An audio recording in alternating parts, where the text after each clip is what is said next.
Kody Brown has just been exposed for one of the most shocking parenting decisions in Sister Wives history, and the details are genuinely jaw-dropping. During a recent Patreon livestream with Christine Woolley and her husband David, Mykelti dropped a truth bomb that has left fans stunned. She revealed that she never received a claddagh ring from her father, the same ring Kody hyped up on the show as a symbol of love, loyalty, and friendship. The very ring he insisted was an important piece of their family identity. Mykelti never got one. But here's where the story takes a disturbing turn. It wasn't because Kody forgot. It wasn't because he was busy. He refused to give her the ring on purpose. He told his own daughter she didn't deserve it, that she had to earn it. And the reasoning behind this cruel decision? It connects back to a high school scandal involving Mykelti and a girlfriend, the same story that never made it onto Sister Wives. Christine was sitting right beside her during this live stream, and you could literally see the shock wash over her face. For years, Christine believed Kody had given Mykelti a claddagh ring.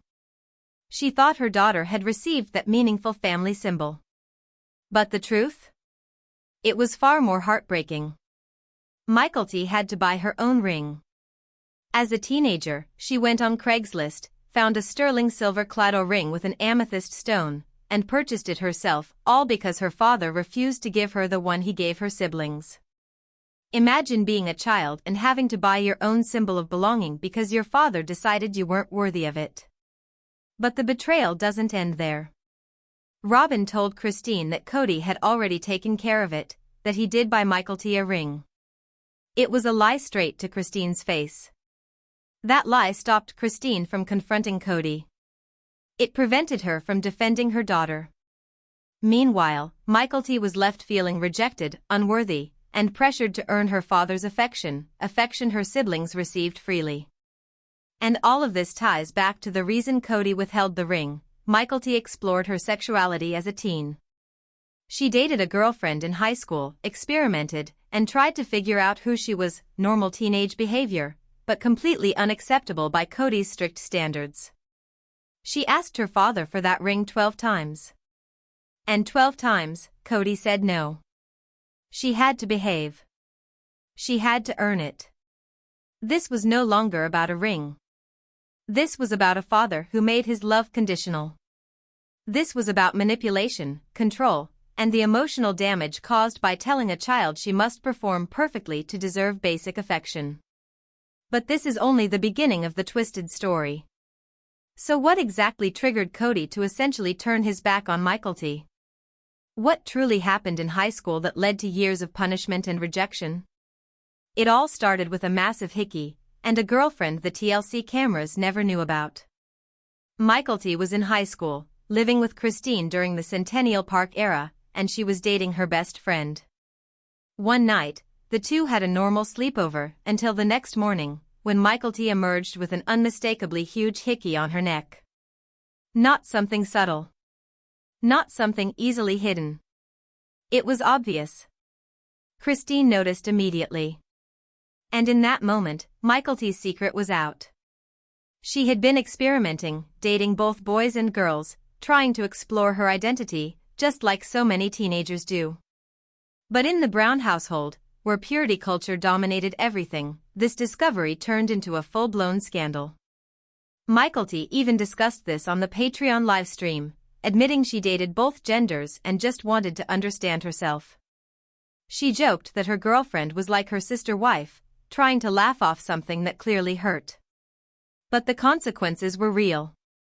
From that day on, Mykelti wasn't allowed to have anyone in her room with the door closed. Not a boy, not a girl, no one.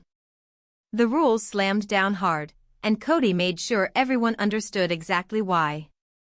This moment became the foundation of how Kody viewed Mykelti moving forward. She became the wild one in his eyes, the daughter who didn't follow the rules, who didn't fit his mold.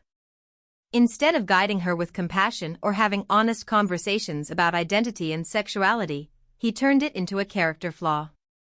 A reason to judge her. A reason to deny her basic symbols of love. The hickey incident was just one chapter. Mykelti already had a reputation. She threw knives at Aspen, went to college parties while still in high school, and once called Christine to pick her up when she got too intoxicated.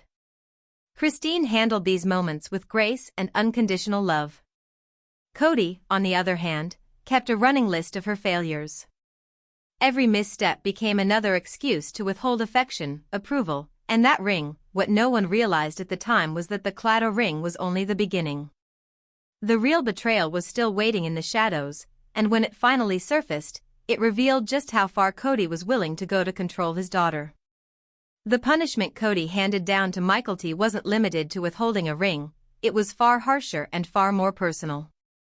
Not only did he refuse to give her the claddagh ring, he also denied her a bat mitzvah. Yes, he actually took away her coming-of-age ceremony because he felt she wasn't behaving. Think about that. A bat mitzvah is sacred. It marks a young person's transition into adulthood within the Jewish faith. It's supposed to be meaningful, affirming, and unconditional. But Kody weaponized it. He turned a spiritual milestone into yet another bargaining chip. Mykelti asked him about the bat mitzvah 12 separate times. 12 times she approached her father, asking if she would receive the same ceremony and recognition others in the family had. And 12 times she was met with rejection, delays, or another lecture about how she needed to behave better. He dangled her rite of passage in front of her like some reward she had to earn, always just out of reach, always tied to impossible expectations. The message was painfully clear: you must earn my love. You must earn your place in this family. If you don't perform perfectly, you get nothing. No ring. No ceremony. Not even basic parental affection. And the cruelest part? Kody framed this as good parenting. He convinced himself that withholding family traditions and emotional validation was somehow a valuable life lesson. That making a teenage girl feel unworthy was justified. Eventually, after years of begging and being ignored, Mykelti broke. She was so exhausted from asking, so tired of hearing no, that she finally took matters into her own hands. She went on Craigslist, searched for claddagh rings, and found one that fit the family aesthetic: sterling silver with an amethyst stone. It cost around $50. She bought it herself. A teenager had to purchase her own symbol of belonging because her father refused. Imagine sitting in your room, scrolling through Craigslist for a ring that represents love and loyalty, a ring your siblings got effortlessly, and realizing you have to buy your own because your father doesn't think you're good enough. Mykelti wore that ring for years, all the way through meeting Tony. It became her quiet badge of survival, her reminder that she could give herself what Kody refused to give. But the darkest part of this story wasn't even Kody. It was Robyn. Her role in all of this wasn't passive. It was intentional, calculated, and devastating. During the Patreon discussion, Mykelti revealed something that left Christine visibly stunned. Robyn lied directly to Christine's face. She told Christine that Kody had bought Mykelti her claddagh ring. That everything was handled. That Mykelti was included. It was a lie that stopped Christine from fighting for her daughter. A lie that kept her from confronting Kody. A lie that allowed Kody's emotional punishment to continue without opposition. And while Christine believed everything was fine, Mykelti sat there wondering why her own mother didn't stand up for her. But she had no idea that Robyn deliberately created that wedge. And Robyn didn't stop there. Sources reveal that Robyn positioned herself as Mykelti's safe person during those wild teenage years, the one who listened, who seemed supportive, who made Mykelti feel understood when she felt out of place among her siblings. But behind the scenes? It was manipulation. Robyn used Mykelti's vulnerability to gather information about Christine's household, the parties, the rebellion, the mistakes, and then fed all of it directly to Kody. She reinforced his judgment. She intensified his disapproval. She made herself look like the only adult who fully got Mykelti. She played both sides flawlessly. She made Mykelti feel emotionally indebted to her, while using Mykelti as a weapon against Christine. She distanced a daughter from her mother, all while presenting herself as the devoted stepmother who lovingly called Mykelti my baby. It was manipulation layered on top of manipulation. And yet today? When Robin talks about her dream life, new house, grandkids visiting, does she mention Mykelti or her children? Not once. Not ever. Nothing but silence. Meanwhile, Mykelti is left carrying the weight of everything she lost just to feel included. Now picture this moment: you're a teenager in Las Vegas. Sitting alone in your room. Knowing your siblings received their rings with pride, while you didn't. Knowing your father denied you the same love he gave them freely. You open Craigslist, scrolling through cheap jewelry listings, searching for the ring that symbolizes love, loyalty, and friendship, the ring you have begged for over and over, only to be told you don't deserve it. You're tired of fighting. Tired of asking. Tired of being told you're not enough. And still, you click buy now, hoping that maybe owning the ring, even if you bought it yourself, will fill the void your father left. At some point, you get so tired of begging for something everyone else gets effortlessly that you simply stop asking. You take control. You do it yourself. And that's exactly what Mykelti finally did. After the 12th time being told she needed to wait, behave, or earn her claddagh ring and bat mitzvah, something inside her snapped. She reached her breaking point. She was done with the manipulation. Done with the conditional love. Done with feeling like her worth had to be proven. So she took matters into her own hands. She opened Craigslist, typed in exactly what she wanted, and searched for her own claddagh ring. She knew the design by heart: sterling silver, amethyst stone, just like the ones she'd seen on her siblings' hands. And when she found one for about $50, she bought it. She paid for it herself. She had it shipped to the house. And when it arrived, she slid it onto her finger. That ring became more than just jewelry. It became her declaration of independence, her proof that she could give herself what her father refused to provide. Her symbol of self-worth in a family that told her she had none. It was her armor, her rebellion, her quiet middle finger to a system that demanded perfection before affection. The emotional weight behind that purchase is staggering. Imagine being so desperate to feel included that you end up buying your own family symbol. Imagine knowing that something meant to represent love, loyalty, and belonging was withheld from you, but freely given to everyone else. Imagine realizing that while your siblings received rings as tokens of love, you had to use your own money because your father decided you weren't worthy. And the cruelest part? No one knew. Christine had no idea because Robin lied and told her Kody bought the ring.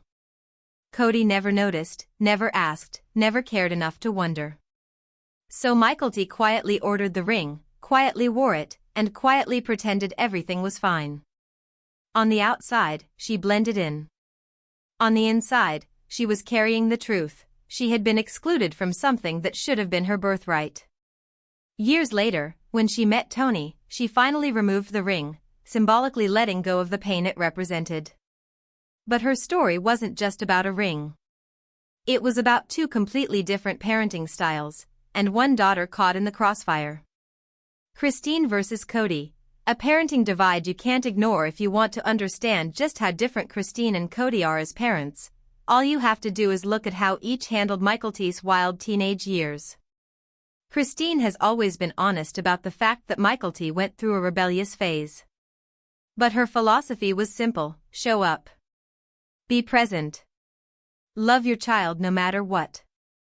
No matter how chaotic things got, Christine was there. And the stories from those years, the ones that never made it onto Sister Wives, are absolutely wild. Mykelti and Aspen once threw actual knives at each other.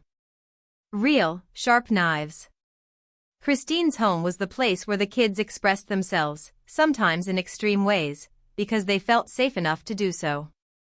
When teenage Mykelti snuck into a college party, got extremely drunk, and needed help, she didn't hesitate to call her mom. And Christine? She got in the car and picked her up without scolding, without shaming, without punishing her into silence. Her only rule was simple: never drive drunk. If you need me, call me. Christine handled the girlfriend situation, the hickey incident, the parties, the rebellion, all of it. And she did it with grace and unconditional love. Yes, she set boundaries, no closed doors with anyone after the hickey fiasco, but she never made Mykelti feel like she had to earn her love. She never withheld symbols of belonging. She never weaponized affection. She understood something Kody never did: teenagers make mistakes. They push boundaries. They explore. And a parent's job is to support them through it. Kody's approach? The complete opposite. He kept a mental list of every single thing Mykelti did wrong. Every party, every mistake, every boundary pushed, he collected them like evidence. He didn't see a teenager figuring out who she was. He saw disobedience. He saw a daughter who dared to step outside his rigid expectations. And instead of compassion, he met her with punishment. The claddagh ring became a tool of control. The bat mitzvah became leverage. His love became a prize she had to earn through perfect compliance. During the Patreon conversation, Christine and David talked openly about their parenting philosophies. Christine said she loves her children simply because she brought them into the world, because they are blessings, not burdens. David echoed the same belief: children are gifts, not projects to control. And compared to Kody's transactional, conditional approach, that difference couldn't be more striking. Kody's purity lectures, and the hypocrisy behind them after the hickey incident exposed Mykelti's girlfriend relationship. Kody did what controlling, purity culture-driven fathers often do: he turned it into a morality lecture. But this wasn't a normal conversation about safety or boundaries. Oh no. Kody launched into a bizarre speech about hormones in the mouth. He told her she shouldn't kiss anyone before marriage because of the hormones exchanged through kissing. The entire thing was absurd, so absurd that now, years later, Mykelti can only laugh at how ridiculous it was. But the hypocrisy? That's the real kicker. This is coming from Kody Brown, a man with 4 wives. A man whose entire identity was built on. This is the same Kody Brown whose entire identity revolved around plural marriage. The same man who built a family structure based on multiple romantic relationships and who clearly never held himself to the no kissing before marriage standard he aggressively preached to his daughter.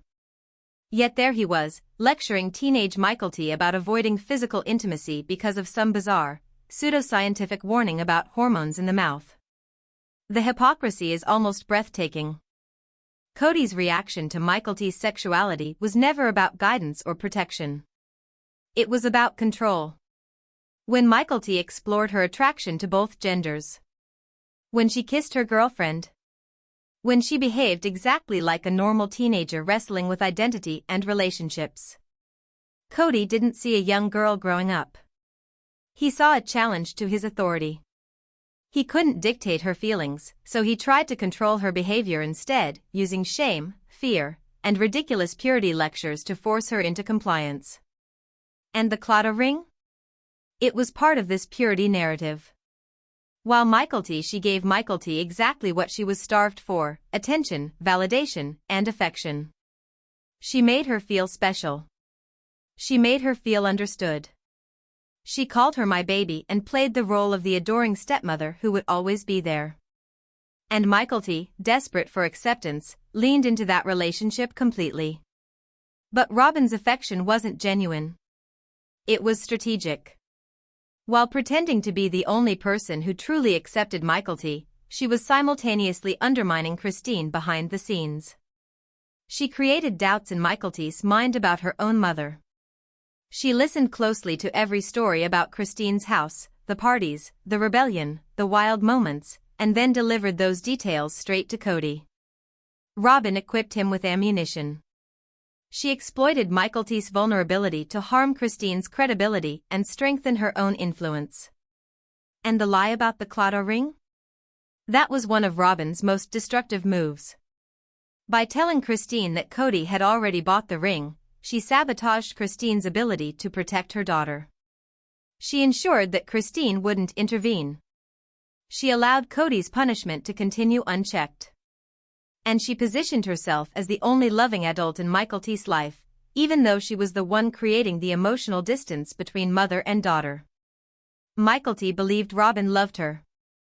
In reality, she was just a pawn in Robin's power play. Years later, Robin's true colors became undeniable. Because when Robin talks about the future, the house she wants to buy, the grandchildren she hopes will visit, does she ever mention Mykelti? Not once. Not ever. The woman who once called Mykelti my baby has now disappeared into silence. The pattern that was always there. Mykelti's experience with the claddagh ring was not an isolated incident. It wasn't a mistake. It wasn't a misunderstanding.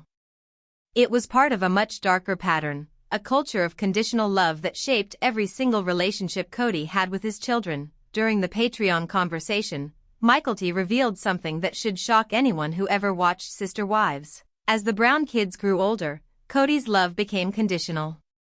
She explained that his affection depended on two things: how much they respected him, and how willing they were to sacrifice what they wanted in order to please him.